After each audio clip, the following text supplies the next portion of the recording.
بسم اللہ الرحمن الرحیم۔ فرمان مصطفیٰ صلی اللہ تعالی علیہ وآلہ وسلم، تمہارا مجھ پر درود پاک پڑھنا پرصراط کی طریقی میں نور ہوگا۔ صلو علی الحبیب۔ عاجزی کرنا عظیم سنت مبارک رشد عطاری نیو فتویٰ لے کر پیش خدمت ہے۔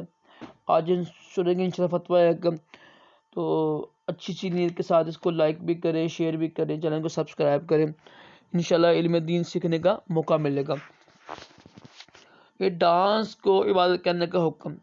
کچھ لوگ بڑے بے باک ہوتے ہیں۔ سوال، کوئی شخص یہ کہتا ہے کہ ڈانس تو عبادت ہے، تو اس کا کیا حکم ہوگا؟ جواب یہ لکھا ہوا ہے کہ اگر جو عام فی زمانہ رقص ہوتا ہے نا، شرعاً ناجائز اور حرام ہے، اور اسے عبادت سمجھنا کفر، لہٰذا اسے عبادت کہنے والے پر توبہ، تجدید ایمان یعنی دوبارہ کلمہ پڑھے، اگر شادی شدہ ہے تو دوبارہ یعنی نکاح بھی کرے گا، وہ تجدید نکاح بھی کرے گا۔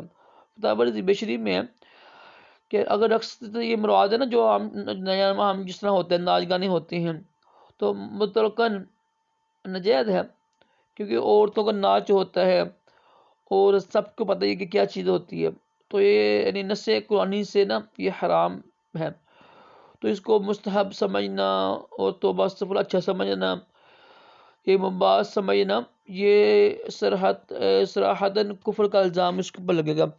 اللہ پاک ہم سب کو عقل سلیم عطا کرے۔ واللہ اعلم عز وجل ورسولہ اعلم، صلی اللہ علیہ وسلم، صلو علی الحبیب صلی اللہ علی محمد صلی اللہ علیہ وسلم۔